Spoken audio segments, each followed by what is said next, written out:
The crystal towers of Nexus Prime gleamed under the light of 3 suns. Inside the tallest tower, the War Council of the Zephyrian Empire was meeting. The room was filled with alien beings from across the galaxy. Their skin colors ranged from deep purple to bright silver. Some had 4 arms, others had tentacles instead of legs. But they all had one thing in common. They believed the Empire was the strongest force in the galaxy.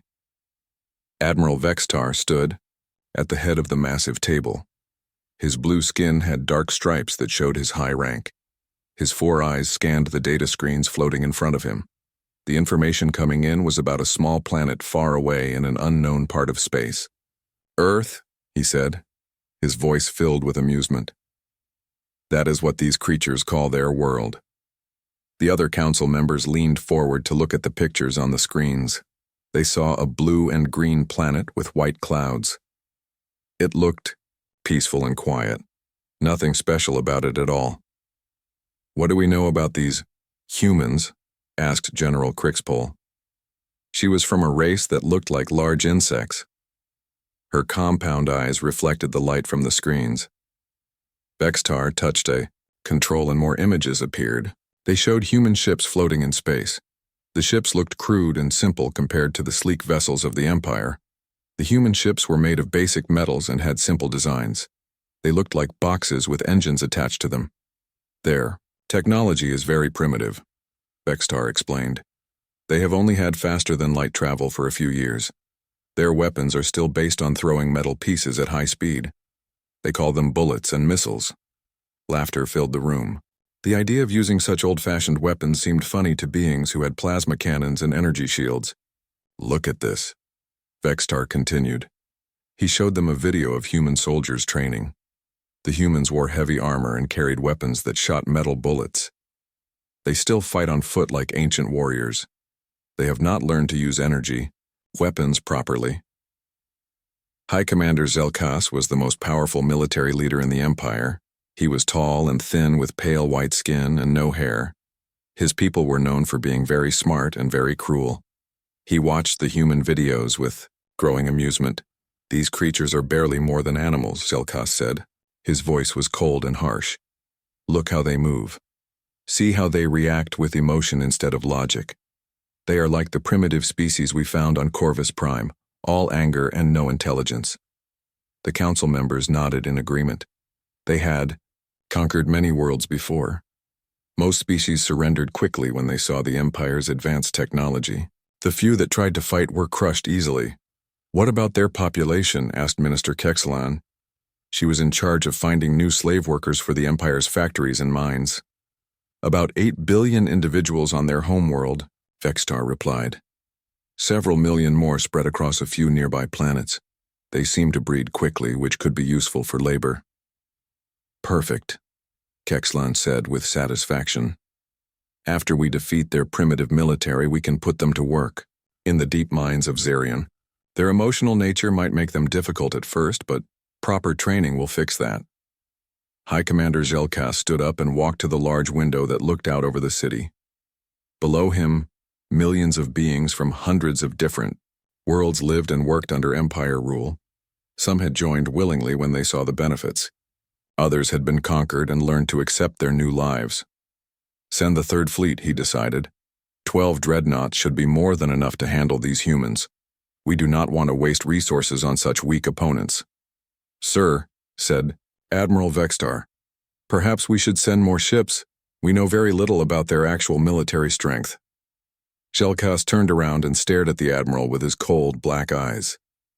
"Are you suggesting that these primitive ape creatures could threaten the mighty Third Fleet? The same fleet that conquered the Teltran Confederacy and destroyed the Morphic Rebellion?" Vextar lowered his head. "Of course not, High Commander. I was simply being careful." "Careful is good," Zelkas said, "but these humans are not worth our concern. Look at their ships again. Look at their weapons. They are using technology that we abandoned thousands of years ago. Their fastest ships are slower than our cargo vessels. Their strongest weapons cannot even scratch our basic shields." He walked back to the table and pointed at the images of Earth. "This will not be a war. It will be a simple police action. We will arrive, show them our power, and they will surrender. Most primitive species do this when they see what they are facing. And if they do not surrender? Asked General Crixpol. Jelkas smiled, but it was not a kind smile. Then we will destroy a few of their cities from orbit. After they see what our plasma cannons can do to their primitive buildings, they will beg us to accept their surrender. The War Council spent the next hour planning the mission. They decided that the Third Fleet would jump to the edge of the human solar system and demand immediate surrender. If the humans were smart, they would give up right away. If they were stupid, the Empire would demonstrate their power by destroying something important. What about their military leaders? Asked Vextar. Should we try to capture them alive? Only if they surrender quickly, Jelkas replied. We can always train new leaders from the surviving population. These humans seem to breed fast enough that losing a few million will not matter. Minister Kexlan was already making plans for the new slaves. I will need transport ships ready to move the population to our labor worlds. How long do you think the conquest will take? 3 days at most, said Jelkas. 1 day to travel there, 1 day to show them our power, and 1 day for them to surrender completely. As the meeting ended, the council members felt good about their decision. They had conquered so many worlds that it had become routine. The humans would be just another addition to the Empire's growing collection of subject species. Admiral Vextar left the meeting with orders to prepare the Third Fleet immediately.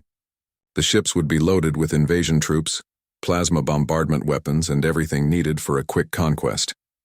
The Admiral felt a little excited about the mission. It had been a while since the Empire had found a new world to conquer. Within hours, the Third Fleet was ready to leave. 12 massive dreadnoughts floated in formation above Nexus Prime. Each ship was over 2 kilometers long and armed with weapons that could destroy entire cities. Their shields could stop any known weapon, and their engines could cross the galaxy in days. As the fleet prepared to jump to faster-than-light speed, the crews were confident and relaxed. They were about to fight an enemy that could not possibly hurt them. The humans had primitive weapons, slow ships, and no understanding of real warfare.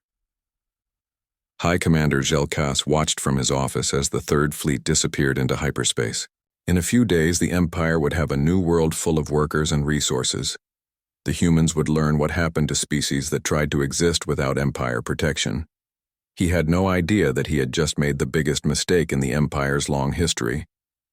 3 days later, the Third Fleet arrived at the edge of the human solar system. Admiral Vexitar stood on the bridge of his flagship, the mighty dreadnought Imperial Glory. Through the huge windows, he could see the small yellow star that the humans called their sun. Sensors are detecting multiple planets, reported a science officer. The third planet from the star shows signs of heavy population and technology. That must be Earth, Vextar said. Move the fleet to a position beyond their moon. I want them to see us clearly when they look up at their sky. The 12 massive ships moved slowly through space. Each one was a masterpiece of Empire technology.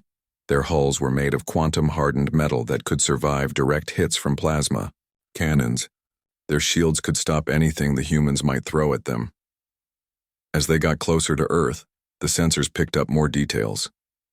The planet had many satellites in orbit around it. Most looked like simple communication devices or weather monitors. But some were larger and looked like they might be weapons platforms. Admiral, said the weapons officer, I am detecting several dozen orbital installations around the planet. They appear to be armed with primitive kinetic weapons. Vextar laughed. Kinetic weapons? They are planning to throw rocks at us? This is even more amusing than I expected. The Empire ships took their positions in space. Earth hung before them like a blue marble. From this distance, they could see the lights from human cities on the dark side of the planet. There were billions of beings down there who had no idea what was about to happen to them. Open communication channels, Vextar ordered. Transmit on all frequencies in the 17 most common galactic languages. A few moments later, his voice was being broadcast toward Earth. The message was simple and direct. Primitive inhabitants of the planet you call Earth. This is Admiral Vextar of the Zephyrian Empire Third Fleet. Your world is now claimed by the Empire. You will surrender immediately and prepare for occupation.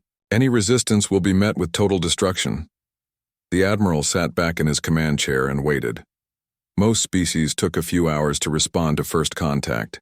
They usually spent time arguing among themselves before accepting the obvious truth. They had no choice but to surrender. But the human response came much faster than expected. Within 30 minutes, a signal reached the Imperial fleet. The voice that answered spoke in clear, simple, galactic standard language. This is Admiral Sarah Chen of the Earth Defense Force speaking for the United Earth Government. We have received your message and we reject your claims on our world. Earth belongs to humanity. We suggest you leave our solar system immediately. The bridge of the Imperial Glory went silent. The crew members looked at each other in surprise. No primitive species had ever rejected an Empire surrender demand so quickly and clearly. Vextar was more amused than angry. Did they understand what I said? Perhaps their translation systems are not working properly. Sir, said the communications officer. They answered in perfect galactic standard. They understood every word. Then they are simply ignorant of our power, Vextar decided. We will need to educate them. He opened the channel again. Admiral Chen, you seem to misunderstand the situation. You are facing the Third Fleet of the Zephyrian Empire. We have conquered hundreds of worlds.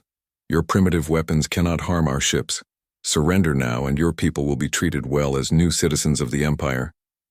The response came even faster this time. Admiral Chen's voice was calm and steady. Admiral Vextar, you seem to misunderstand our situation. We know exactly who you are and what you have done to other worlds. We have been watching you for some time. We will not surrender. We will not become your slaves. If you want our world, you will have to fight for it. This was not going as planned.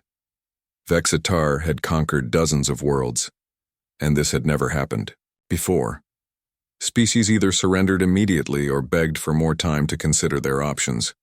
They did not calmly refuse and invite a fight.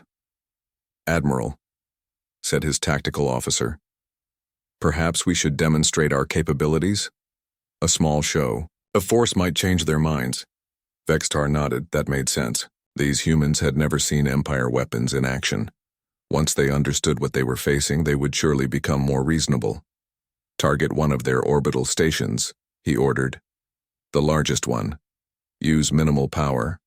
We want to destroy it completely but not damage anything else. The weapons officer worked at his controls. Target locked, sir. One mining station, approximately 300 inhabitants according to sensors. Fire. A bright beam of plasma shot out from the Imperial Glory. It crossed the distance to Earth in seconds and struck the mining station. The entire structure vanished in a flash of light. 300 humans died instantly, vaporized by the Empire's advanced weapons. Target destroyed, sir, reported the weapons officer. No debris larger than a few centimeters. Vextar was satisfied. Now the humans would understand what they were facing. He opened the communication channel again and waited for Admiral Chen to beg for mercy. But when her voice came back, it was not begging. It was cold and angry. Admiral Vextar, you have just committed an act of war against the human species. You have murdered 300 innocent civilians without warning or provocation. There will be consequences for this action.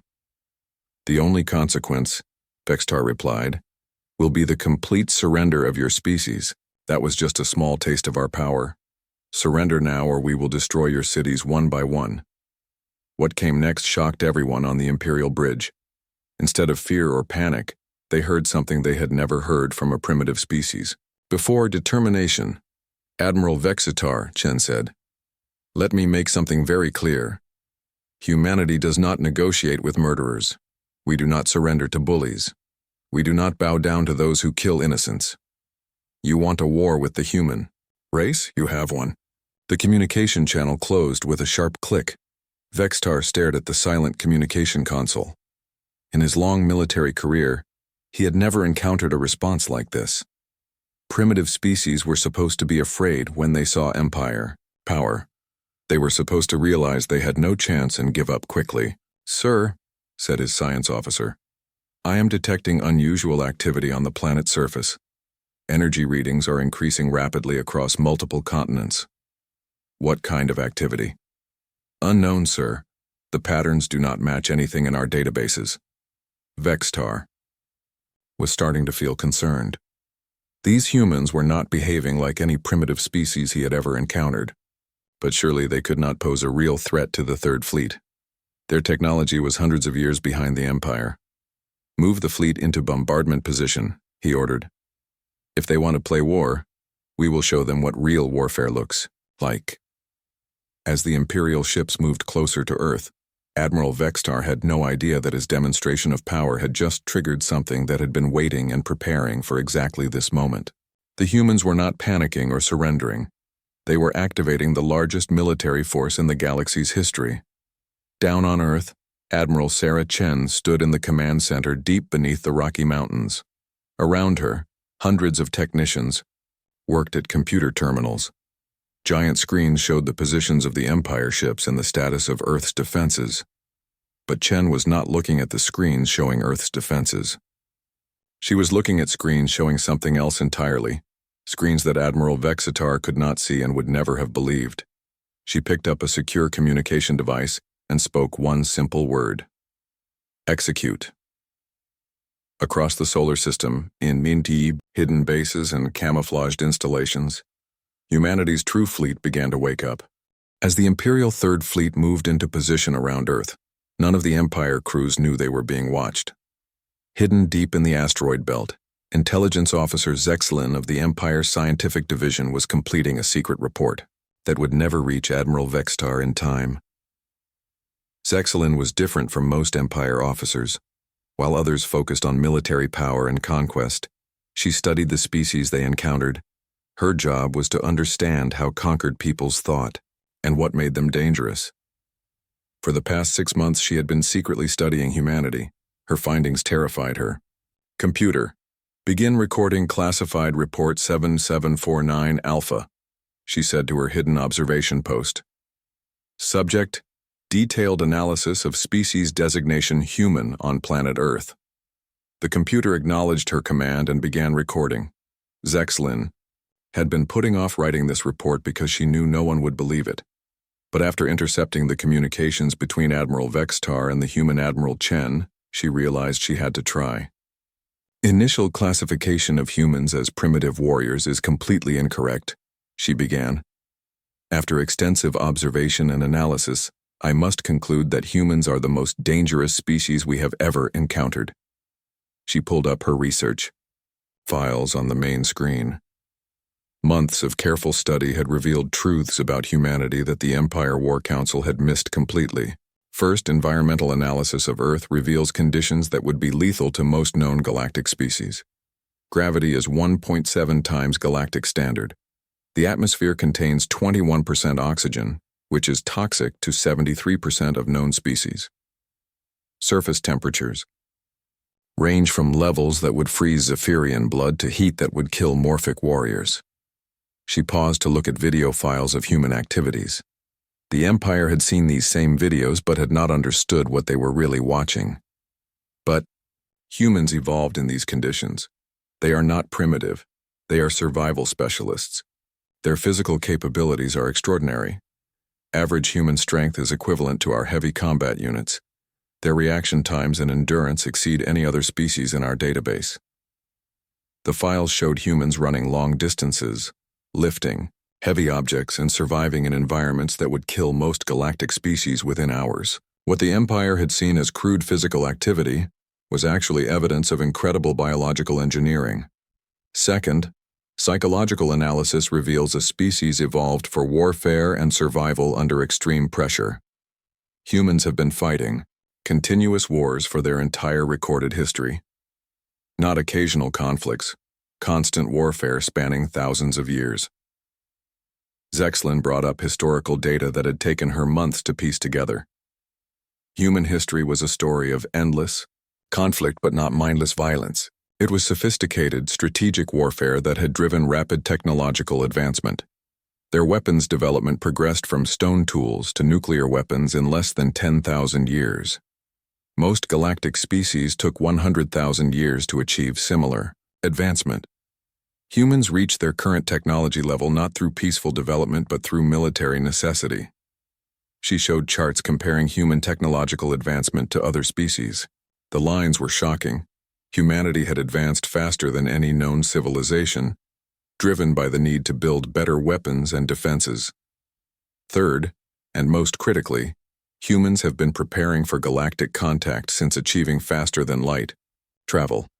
This is not a peaceful species exploring the galaxy. This is a military force conducting reconnaissance. The evidence was hidden but clear to a trained observer. Those primitive mining operations were actually shipbuilding facilities. The civilian cargo ships were intelligence-gathering vessels.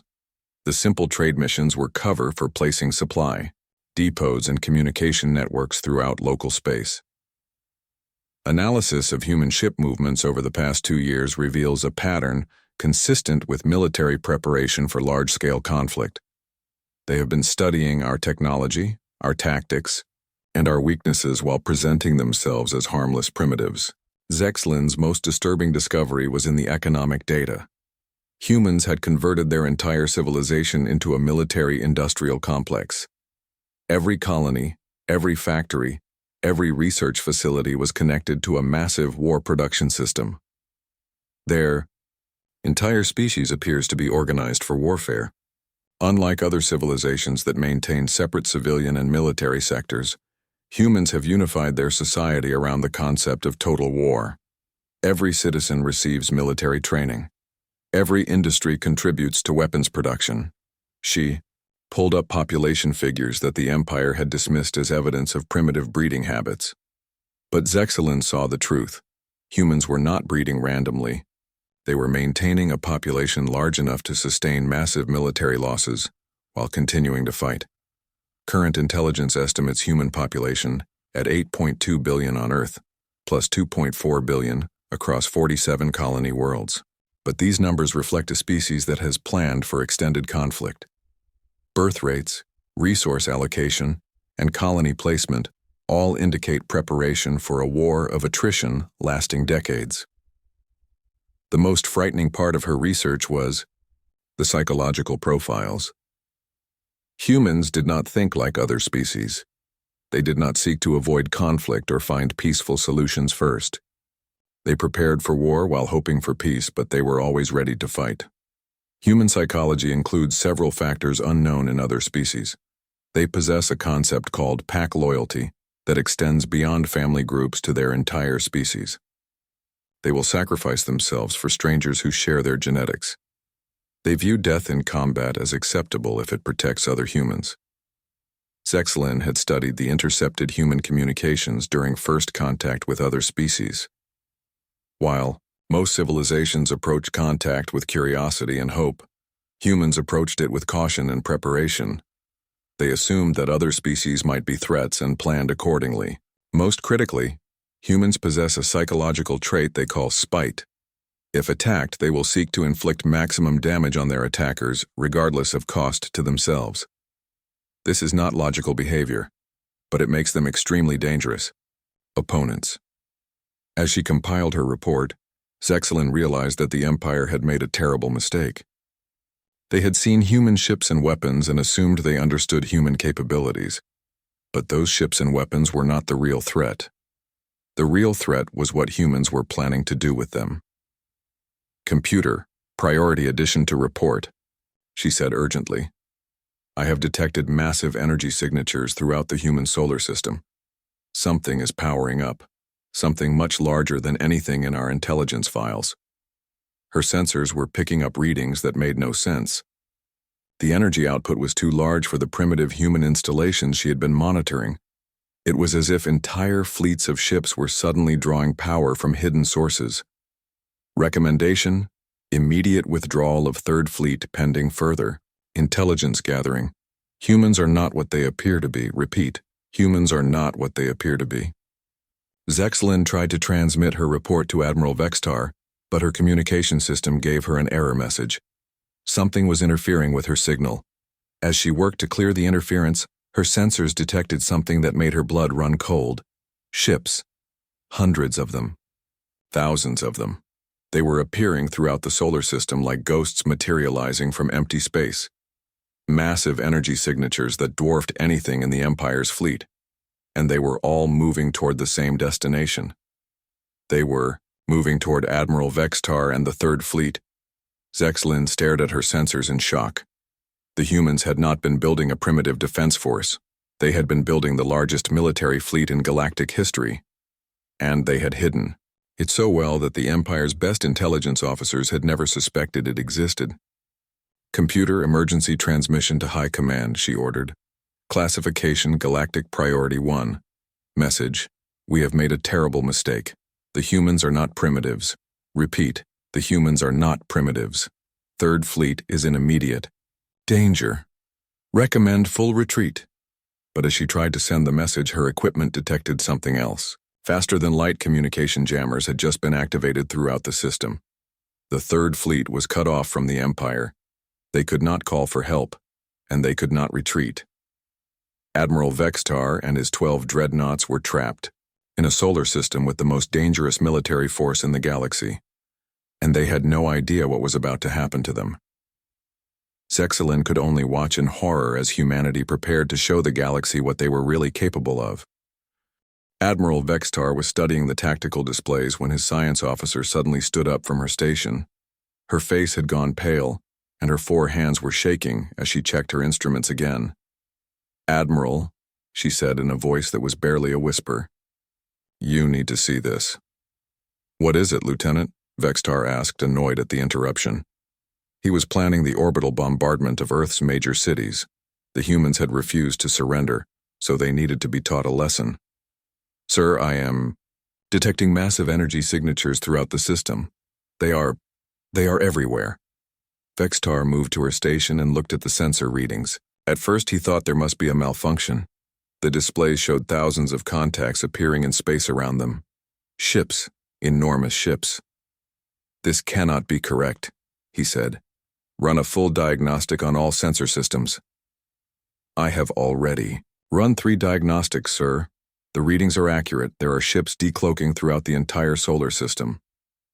As Vextar watched, more and more contacts appeared on the sensors. They emerged from behind asteroids, rose from the surfaces of moons, and materialized from what had appeared to be empty space. The numbers were impossible. No species in galactic history had ever built a fleet this large. "How many ships are we detecting?" he asked. The science officer's voice cracked as she answered. "Current count is over 4,000 vessels, sir, and more are still appearing. 4,000 ships. The entire Empire Navy had only 1,200 vessels. How could a primitive species like humanity have built a fleet 3 times larger than the most powerful military force in the galaxy?" "Admiral," called the communications officer. "Incoming transmission from Admiral Chen." Vextar straightened his uniform and activated the communication system. When Admiral Chen's face appeared on the screen, she looked different than before. She was wearing military armor now, and her expression was cold and determined. "Admiral Vextar," she said calmly, "you wanted to see what humanity is capable of. You're about to learn why we are the only species that hunts for sport." As she spoke, the sensor readings continued to climb. 5,000 ships. 6,000. 7,000. The numbers were beyond anything in Empire military doctrine. "This is impossible," Vextar said. "Your species has only had faster-than-light travel for a few years. You cannot have built this many ships." Admiral Chen smiled, but it was not a friendly smile. "Admiral, humanity has been preparing for this day since we first reached the stars. We learned very quickly that the galaxy is not a peaceful place. We have been watching you, studying you, learning your weaknesses." The tactical display lit up as the human ships moved into formation.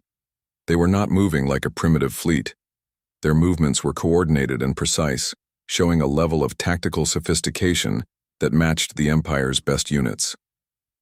"You, Sea Admiral," Chen continued, "you made several mistakes about humanity.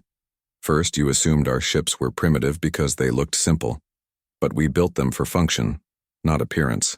Second, you assumed we were weak because we use kinetic weapons. But you have never faced kinetic weapons fired at significant fractions of the speed of light. Vextar looked at his weapons officer. Status of our shields and weapons? All systems operational, sir. But Admiral, I am reading energy outputs from those human ships that exceed our maximum weapon capacity by factors of 10 or more.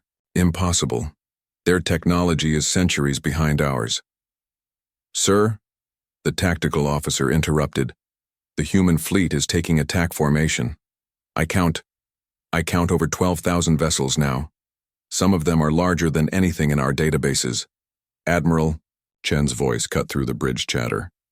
Your third mistake, Admiral, was assuming that we think like other species. Most civilizations develop technology slowly and peacefully. They avoid conflict and seek diplomatic solutions. Humanity is different. We evolved as predators on a world that tried to kill us every day. We learned to think like hunters.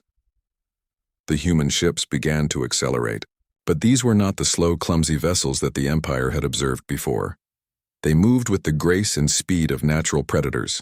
Their formations shifted and flowed like schools of hunting fish. Admiral, the science officer reported, I am detecting some kind of new propulsion system on those ships. They are accelerating far beyond what their engine signatures should allow. Vexitar was beginning to understand that something was very wrong. These humans had not just hidden ships from Empire intelligence. They had hidden entirely new technologies. The primitive appearance of human civilization had been a deception. How is this possible? He demanded. Admiral Chen answered as if she had heard his question. You want to know how we did this, Admiral? Simple. While you were conquering peaceful civilizations and celebrating your superiority, we were working. Every human colony, every mining operation, every trade mission was part of a massive military construction project. She gestured to something off-screen, and new images appeared on the communication channel. They showed the inside of massive, underground shipyards, factory complexes that stretched for kilometers, and construction facilities hidden throughout the solar system. We converted our entire civilization into a war machine, Admiral. Not because we wanted to, but because we learned that species like yours exist. We prepared for the day when someone would come to our world and demand our surrender. The human fleet was now surrounding the Empire ships completely. Vextar realized with growing horror that his 12 dreadnoughts were vastly outnumbered. But Empire ships were still technologically superior. Their shields and armor could withstand anything these humans could throw at them. Admiral Chen, he said, trying to regain control of the situation. You may have more ships, but your weapons cannot penetrate our defenses. Our shields are powered by quantum generators. Our armor is made from materials that your species has never even discovered. Are you sure about that, Admiral? As Chen spoke, the human ships opened fire. But these were not the primitive kinetic weapons that the Empire had expected. Beams of energy lanced out from thousands of human vessels. The space around the Empire fleet lit up with weapon discharges. What are those weapons? Vextar demanded. His weapons officer was frantically checking his instruments. Sir, I am reading X-ray laser emissions, particle beam weapons, and something else. Some kind of accelerated matter stream moving at near light speed. The first shot struck the shields of the Imperial Glory. Vextar expected the primitive human weapons to bounce harmlessly off his ship's defenses. Instead, the shield generators began screaming overload warnings. Shield strength down to 60%, reported the defense officer. These weapons are far more powerful than our intelligence indicated. More shots struck the Empire ships. The shields that had protected them against the most advanced weapons in the galaxy were failing under the human assault. But that was not the worst part. The worst part was that the humans were not using all their ships. Vextar could see on his sensors that only a small fraction of the human fleet was actually firing. The rest were waiting, watching, preparing for something else. Admiral, Chen said, her voice still calm and controlled. You wanted to demonstrate your power by destroying one of our mining stations. Now we are going to demonstrate our power, but we will not target a defenseless installation. The human ships suddenly changed formation. Instead of staying at long range, they began to accelerate directly toward the Empire fleet. They were coming in fast and close, ignoring the danger of Empire weapons. They are planning ramming attacks, shouted the tactical officer. Multiple ships on collision courses with our vessels. Vextar could not believe what he was seeing. The humans were willing to sacrifice their own ships to damage Empire vessels. This was not logical military behavior. This was the action of a species that valued victory more than survival. All ships, evasive maneuvers, he ordered. Use maximum firepower to stop those ships. The Empire fleet opened fire with everything they had. Plasma beams and quantum torpedoes lashed out at the approaching human vessels. Some of the human ships were destroyed, disappearing in brilliant explosions. But others kept coming, their hulls glowing with damage but still flying straight and true. And behind them, thousands more human ships were accelerating into attack range. Admiral Vextar suddenly realized that he was not fighting a primitive species. He was fighting something that the galaxy had never seen before, a civilization that had turned war into an art form. 6 hours later, the battle was over. The space around Earth was filled with debris from 12 Empire dreadnoughts. Not a single ship of the Third Fleet had survived. Not a single Empire crew member had lived to tell what they had seen. The human fleet regrouped in formation around Earth, but they did not celebrate. Admiral Sarah Chen stood on the bridge of her flagship, the massive battleship Retribution, and watched the cleanup operations. Her ships were recovering survivors from damaged human vessels and salvaging useful technology from the Empire wrecks. Casualty report, she ordered. 47 ships lost, Admiral, her tactical officer reported. 312 ships with significant damage. Total crew losses, 14,263. Chen nodded grimly. The Empire had fought harder than expected. Their weapons and shields were truly advanced, and their crews had been experienced warriors. But they had made one critical mistake. They had underestimated human determination. Communications. Open a channel to Earth Command. Channel open, Admiral. This is Admiral Chen reporting mission completion. Empire Third Fleet has been completely destroyed. No enemy survivors. We are ready for Phase 2. The response came immediately from General Martinez in the Underground Command Center. Acknowledged, Admiral. Phase 2 is authorized. Execute. Immediately, Chen turned to her navigation officer. Set course for Empire space. Signal the fleet. We are going to deliver a message. As the human fleet prepared to leave Earth's solar system, a very different scene was playing out in the crystal towers of Nexus Prime. High Commander Zhel Cass stood before a massive communication screen, trying to understand the reports he was receiving. Repeat that message, he ordered the communications officer. Sir, we have lost all contact with the Third Fleet. Their last transmission was 6 hours ago. Since then, complete silence. Zhel Cass felt a cold sensation in his stomach. The Third Fleet did not just go silent. Even if they were engaged in heavy combat, they would maintain communication with Empire Command. Send a scout ship to investigate, he ordered. I want to know what happened. But before the scout ship could be dispatched, something else happened. Long-range sensors throughout Empire space began detecting impossible readings. Massive fleets of unknown ships were appearing at strategic locations throughout the Empire. In the Nexus system itself, Admiral Chen's voice suddenly filled the communication center.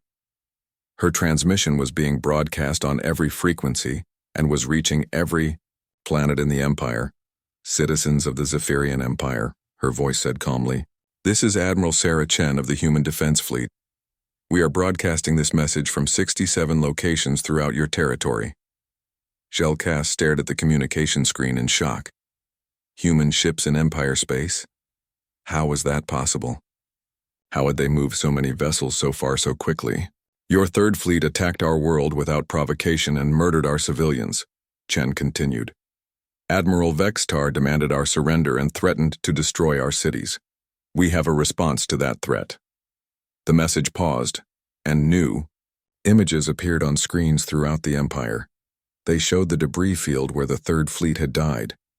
12 massive dreadnoughts reduced to floating scrap metal and cooling plasma. The Third Fleet no longer exists, Chen announced. Every ship was destroyed. Every crew member is dead. This is what happens when you threaten humanity. Zhel Cass grabbed the communication console. How did they get ships into our territory? Our sensors would have detected any large fleet movements. His intelligence chief, General Morkspal, was frantically checking reports from across the Empire. "Sir, they seem to have appeared simultaneously at dozens of locations. This should be impossible with any known faster-than-light technology." Admiral Chen's voice continued the broadcast. "We have been watching your empire for longer than you realize. We have studied your military doctrine, your technology, and your weaknesses. While you conquered peaceful species and celebrated your power, we prepared for war." New images appeared showing human ships in formation around major empire worlds. The fleets were massive, hundreds of ships at each location. Somehow humanity had positioned enough firepower to threaten every important planet in the empire, simultaneously. "We are not like the species you have conquered before," Chen said. "We do not surrender. We do not negotiate with murderers.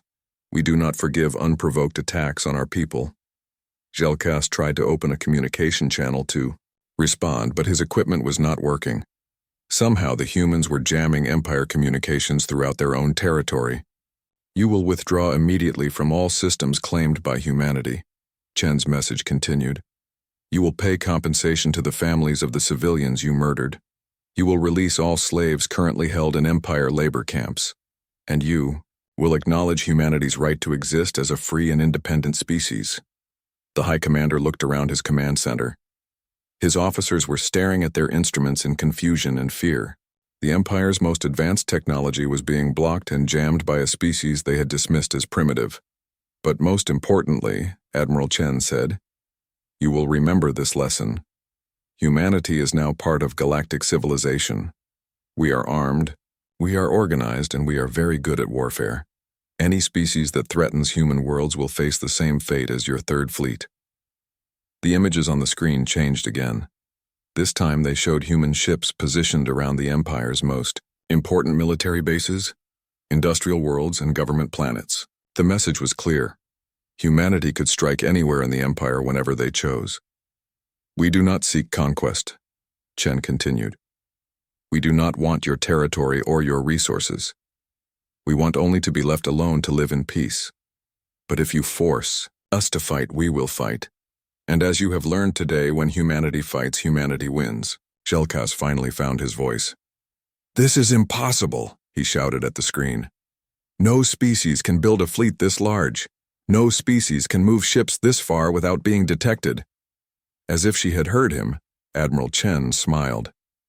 "You keep using that word, impossible. You said it was impossible for us to threaten your advanced technology. You said it was impossible for us to defeat your Third Fleet. You said it was impossible for us to reach your territory." She leaned forward, and her expression became deadly serious. "High Commander Gelkas, let me teach you something about humanity. We are the species that survived on a world that tried to kill us every day. We are the species that turned war into a science. We are the species that plans for the impossible and then makes it happen." The communication screen showed a new image, the command bridge of a human ship. But this was not like any ship the Empire had ever seen. It was enormous, with technology that looked decades ahead of anything in Empire databases. "This is the flagship of humanity's deep space fleet," Chen announced. "We call her the Indomitable. She is one of 50 ships of her class.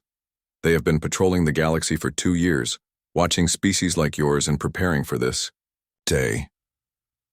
Gelkas felt his legs give out. He sank into his command chair as the full scope of human deception became clear. Humanity had not just hidden their military strength. They had been conducting intelligence operations throughout the galaxy while appearing to be harmless explorers. "You have 24 hours to begin your withdrawal from human space," Chen concluded. "You have 1 week to begin releasing your slaves. You have 1 month to pay compensation for our dead. If you fail to meet any of these deadlines, we will remind you again why it is a very bad idea to threaten humanity."